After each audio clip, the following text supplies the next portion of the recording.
Hey everyone, it's Queen, and I'm here to welcome you to the Queen and Pops experience with myself and Pops from DYWTSB, the Did You Write This Stuff Pro podcast on the Midwest Sports Network.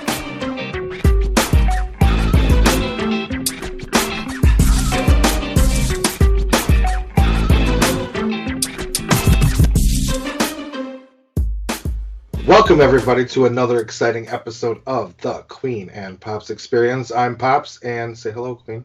Hi, everybody. That's Queen. And this week, we went to our summer wrestling checklist, and she picked a match from the year that she was born. So, good news, everybody. This one's going to be in color.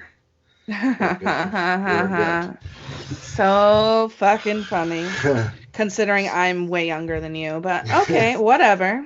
That's why this one's going to be in color. It was a compliment. When we watch mine, It might be in black and white. Sure. Whatever you say.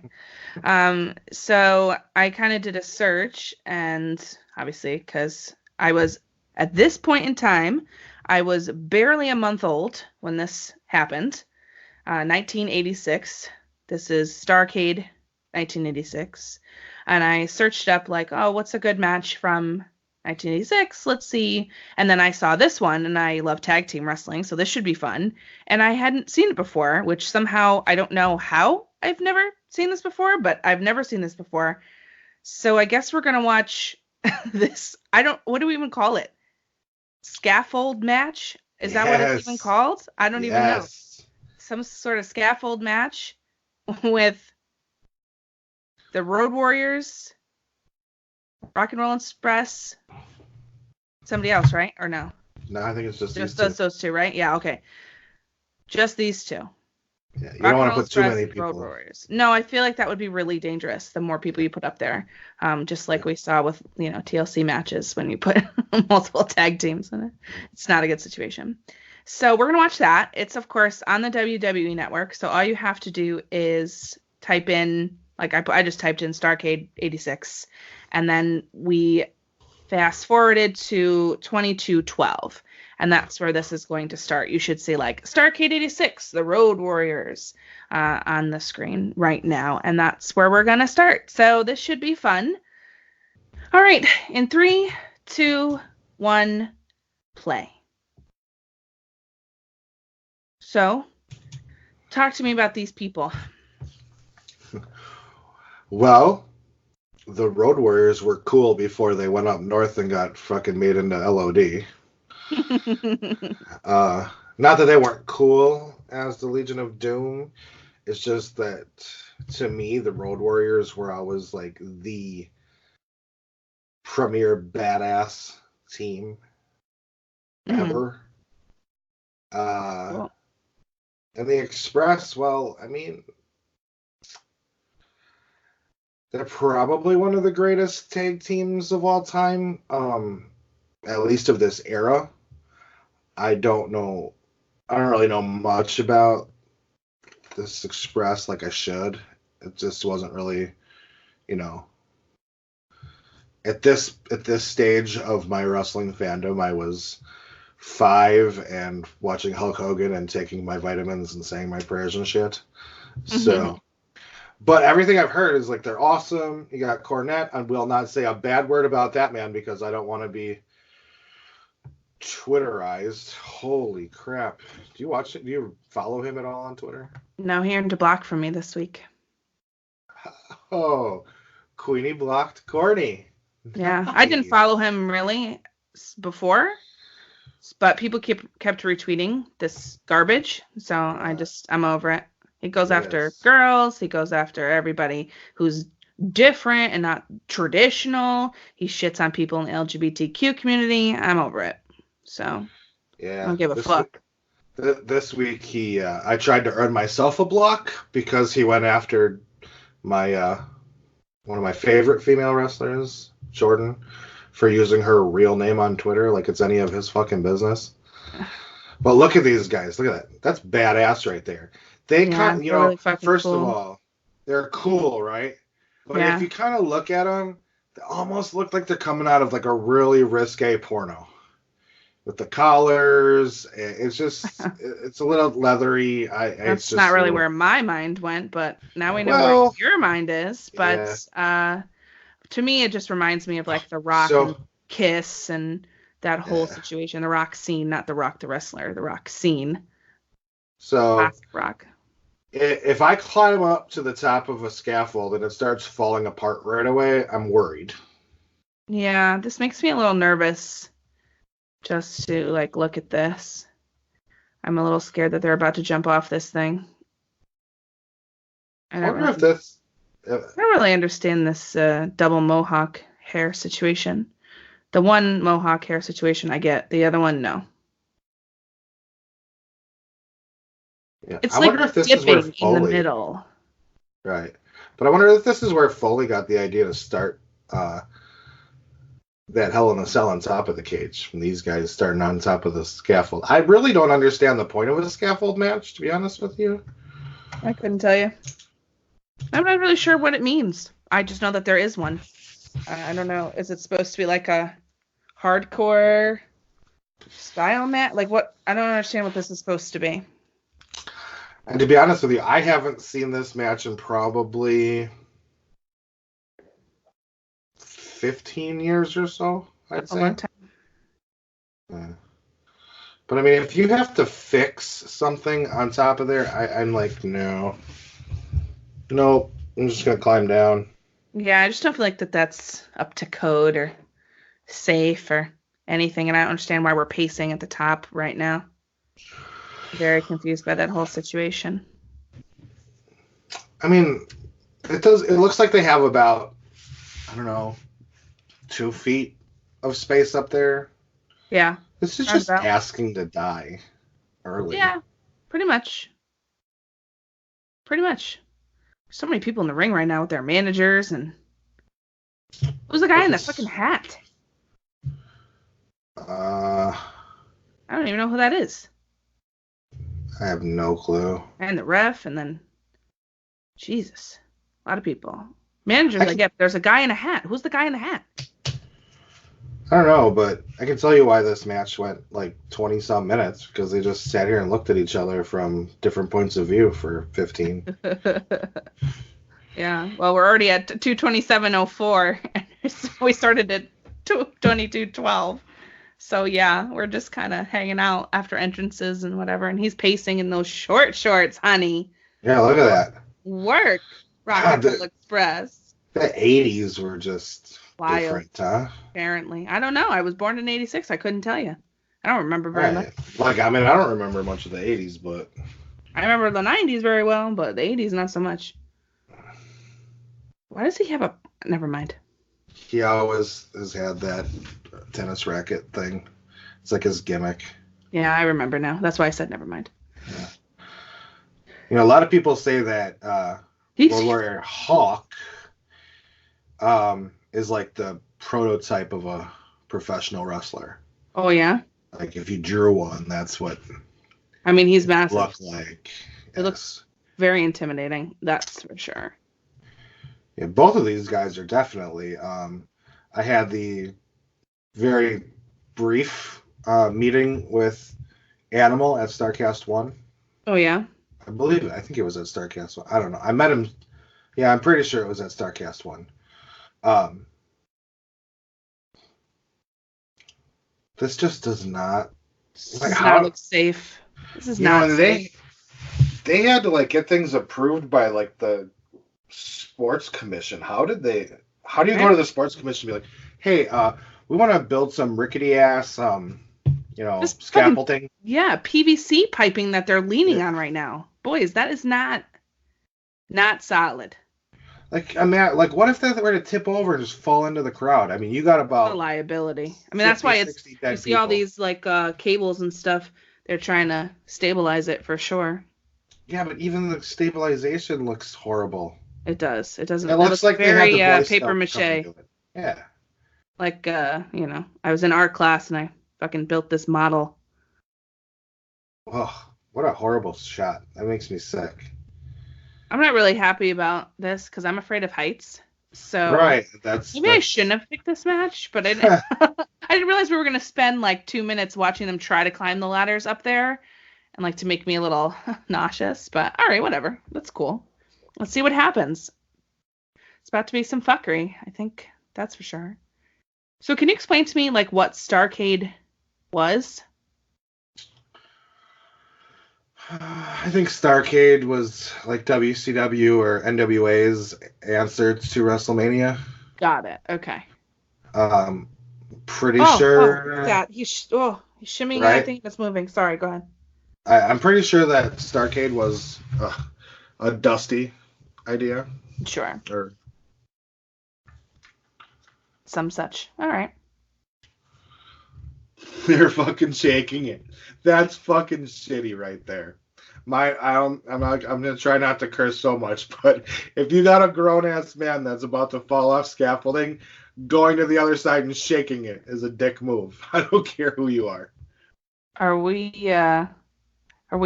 censoring ourselves? Are we right to censor all of a sudden? Well, I'm trying to fucking turn a new leaf, but it's just not gonna fucking work because these guys are like 40, I don't know, feet in the air. How freaking high they are. It's not 40 feet, I don't think. It's like 20. Well, still, it feels like 40 when they put the camera angle down. Sure do. Scary. Very interesting, though. Like, he's got a very wide, broad shoulders, that guy.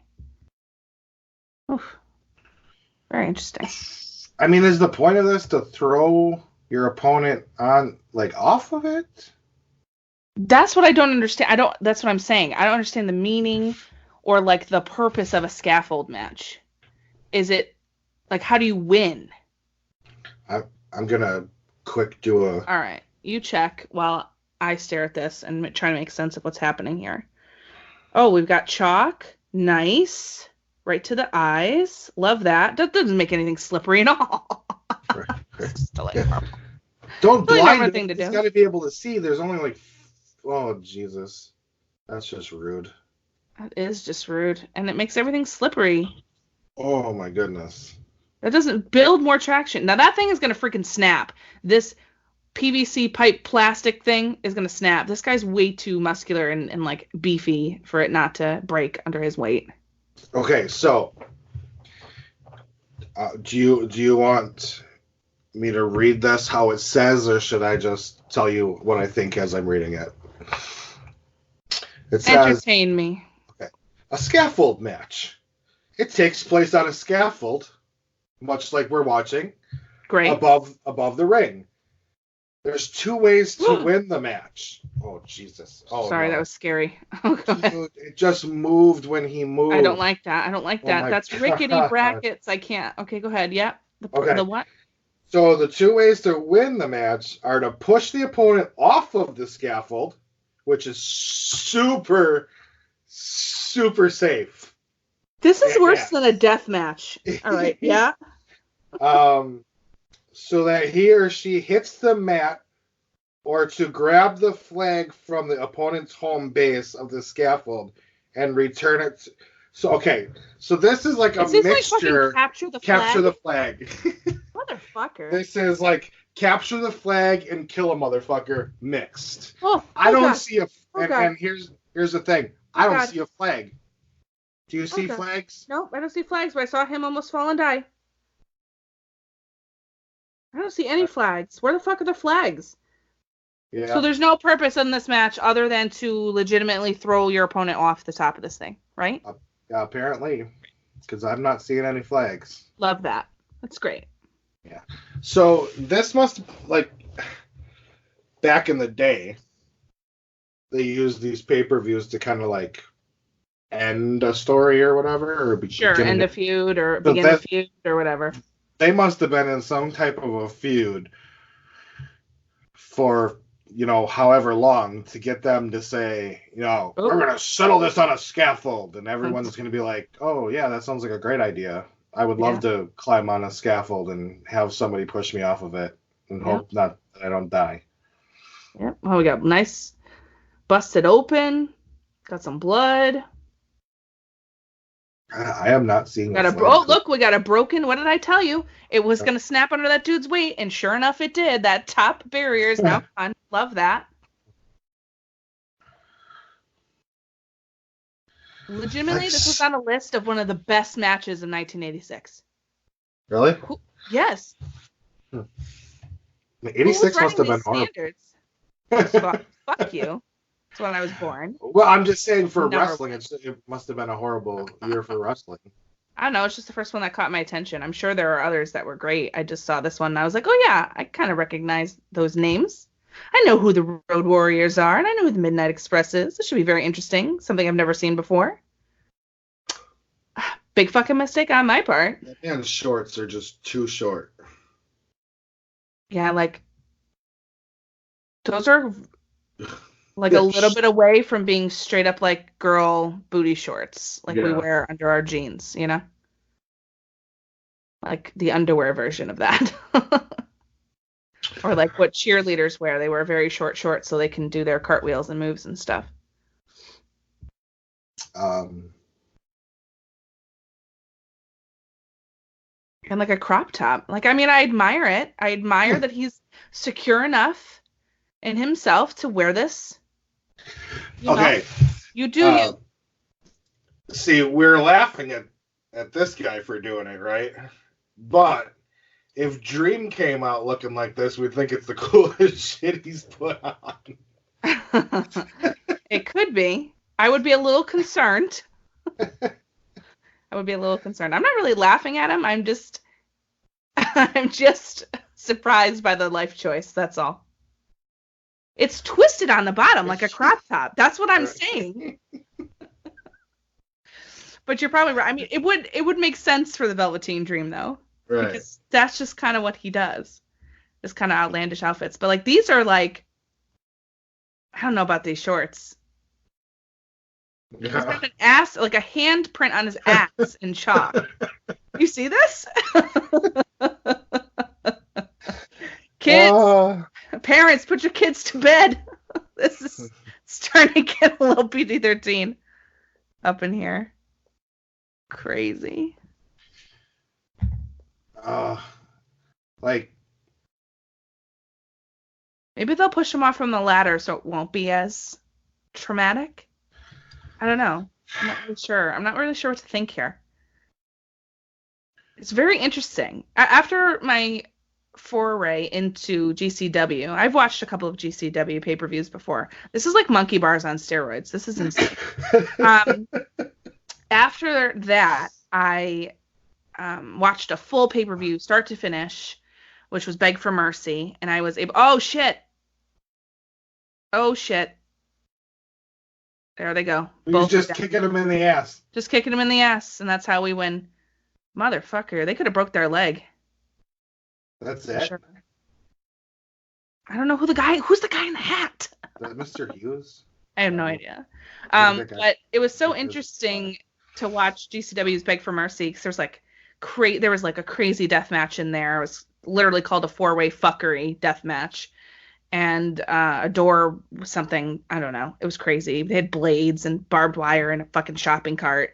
So, like, this doesn't surprise me, but, like, it does a little bit. Because this is very unsafe. I feel like this thing is going to collapse in the center at any minute.